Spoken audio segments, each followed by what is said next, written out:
Now we're going to look at a method for integration called trigonometric substitution. There's a lot of good properties that trig functions have. And what we're going to do is look at how those properties, some of those properties can be used to get at an antiderivative. And in particular, we're going to keep in mind or recall a couple of Pythagorean identities. There's the Pythagorean identity involving sine squared and cosine squared. Cosine squared theta equals 1 minus sine squared theta is one form of it. And then there's the Pythagorean identity involving tangent squared and secant squared. And here's a couple of forms. Secant squared theta equals 1 plus tangent squared theta, or we could write it as tangent squared theta equals secant squared theta minus 1.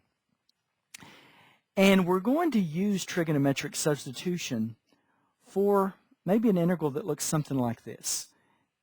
I'll just use this to illustrate. Okay. Now, so we want to find the antiderivative of 1 over the square root of 1 minus x squared. Now, you might recall that that is just arc sine. Okay. So we already know what the antiderivative is, but let's proceed as though we didn't, and I want to illustrate how trigonometric substitution is used.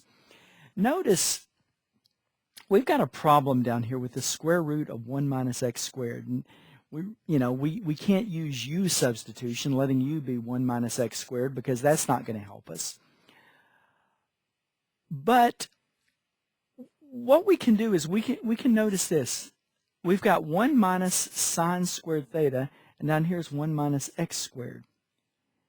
What if I do this? What if I let x equal sine theta?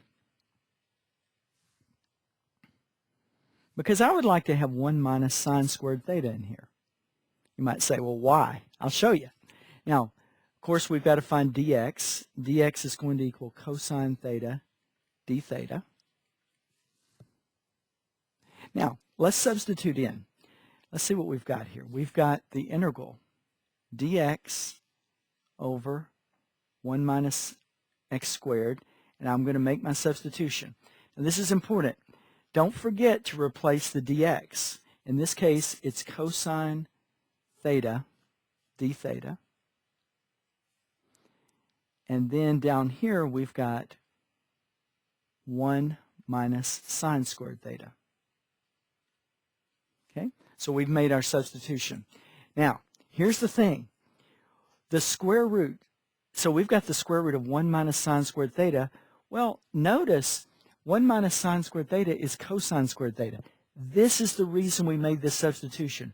We wanted to utilize that property. So now I've got the square root of cosine squared theta. That's what we wanted. Now, normally, when we have the square root, if we have the square root of x squared, normally we would call that the absolute value of x. However, the square root of x squared is equal to x, provided that x is greater than or equal to 0. So what I'm saying is, normally at this point right here, I have the square root of cosine squared theta. I would write that as the absolute value of cosine theta. But we're just utilizing this trig function to get at the antiderivative. So what we can do is just assume that we're dealing with values for theta that make this cosine theta positive. And in that case, I can just rewrite this as cosine theta d theta over cosine theta. Because I'm making an assumption about the value for theta. Now, you see that this is just going to be d theta. And this is very easy to integrate that with respect to theta because we just get theta plus c. But that's not exactly what we wanted. We wanted the antiderivative in terms of x. Well, so let's put it back. Let's see if we can find out what it is in terms of x. Now remember, let's just draw a triangle. And we have theta here. Now remember, sine theta is equal to opposite over hypotenuse. In other words, sine theta equals x over 1. So let me put an x here and a 1 here. And, you know, if we wanted to, we could find out this side, 1 minus x squared. We could do that. But let's think about this now. Sine theta equals x. And in this case, we really didn't need to draw a triangle, but I'm just trying to show you the process. So we have sine theta equals x. That means that theta equals arc sine x. So you can see that the antiderivative is arc sine x, and that's just what we said it was up here. We knew this to be the case. So, but the idea is this is an illustration of the process.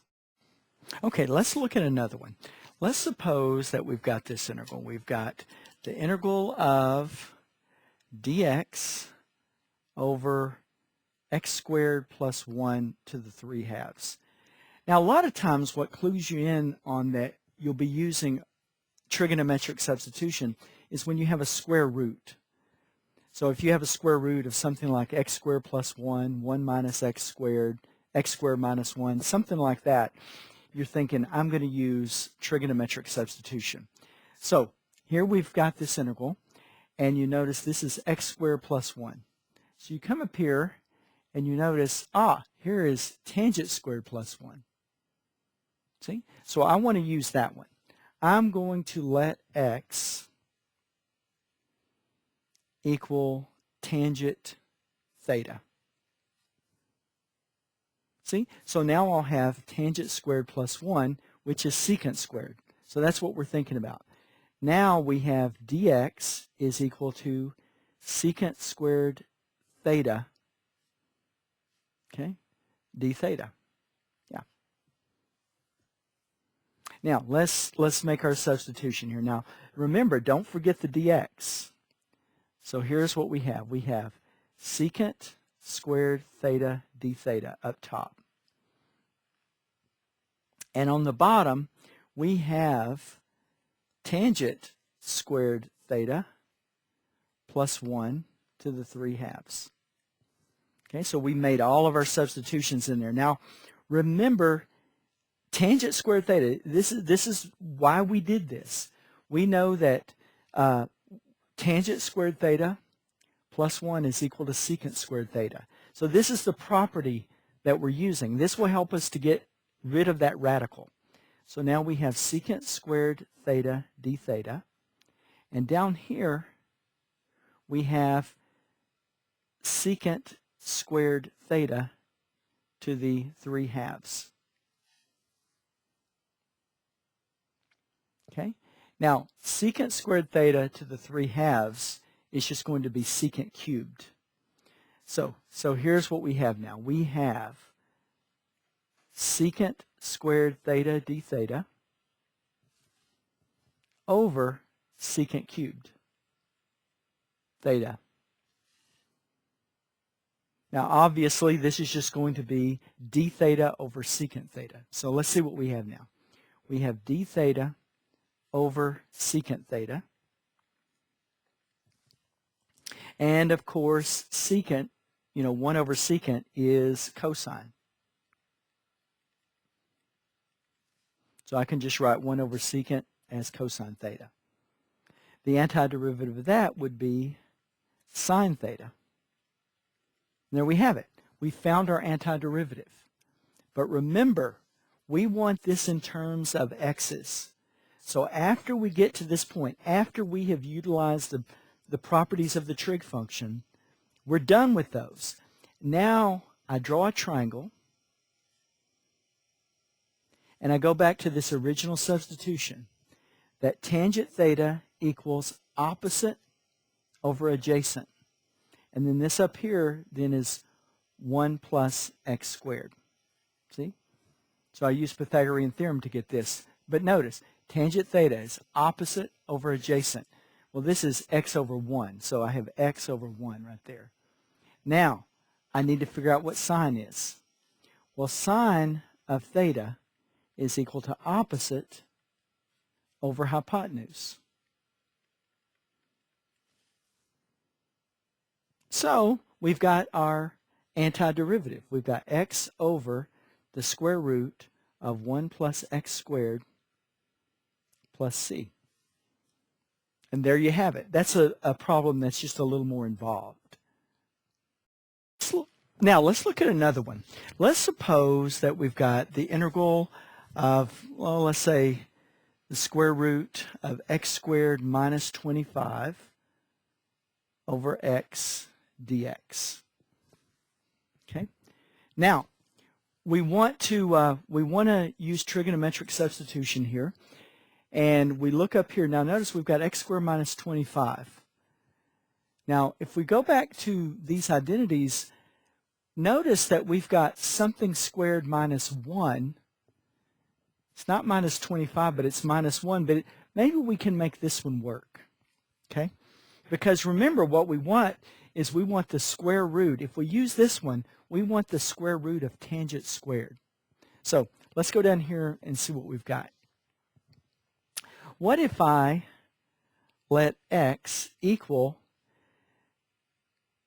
secant theta, but not just secant theta. Let's let it equal 5 secant theta. In other words, notice here's a 25.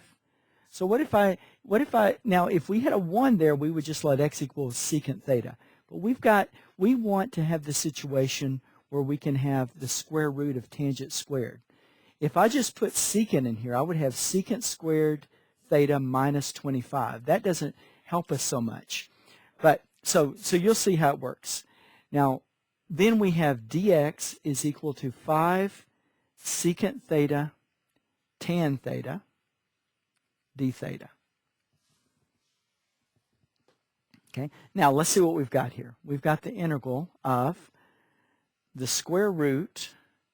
Now in place of x, I'm going to put 5 secant theta. So that's going to be 25 secant squared theta minus 25. Now you see, because we can factor out a 25, and then we'll get secant squared theta minus 1, which is tangent squared theta.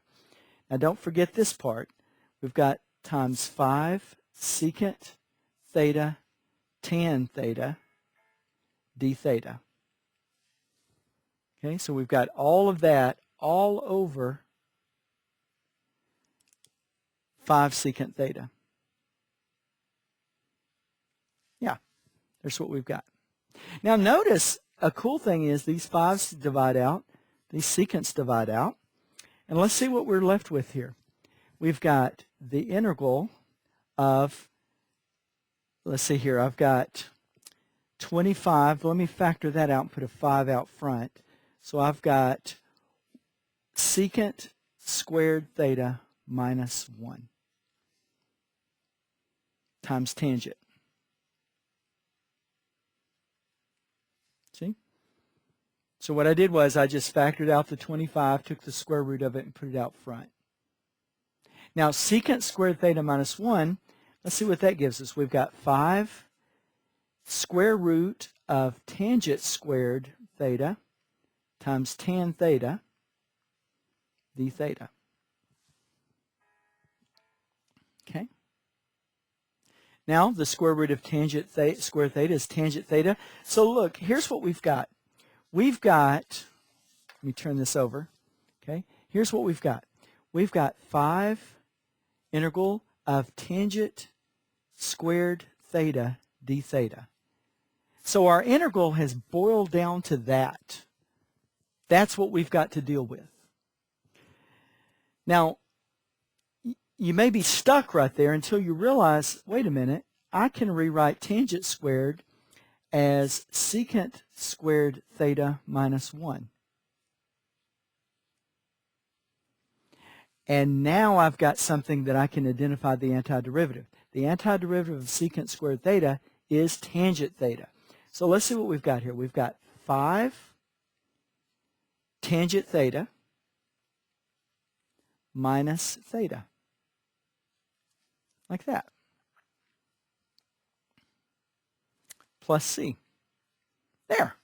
Now, all I have to do now is put everything back in terms of x. So the last step is I draw a triangle. And I've got theta. Now remember, we said this. We said let x equal 5 secant theta. And that means that x over 5 is secant theta.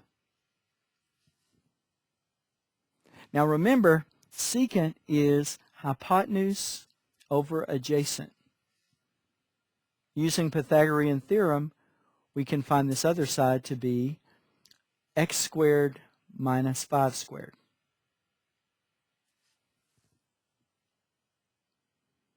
See? So I just go back to the original substitution and say, okay, if x equals 5 secant, then that means secant theta equals x over 5, hypotenuse over adjacent. Now let's see what we've got here. We've got 5. In place of tangent, I'm going to put opposite over adjacent, because that's what tangent is.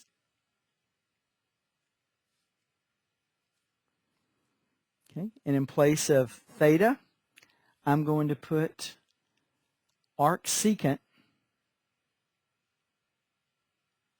x over 5. See, I got that from right here. See, that's what theta is, arc secant x over 5. Now, so this is what we have. So we could look at it this way. We could say, well, these 5's divide out, and I've got the square root of x squared minus 25 minus 5 arc secant x over 5. And don't forget the constant. There. And there's our antiderivative.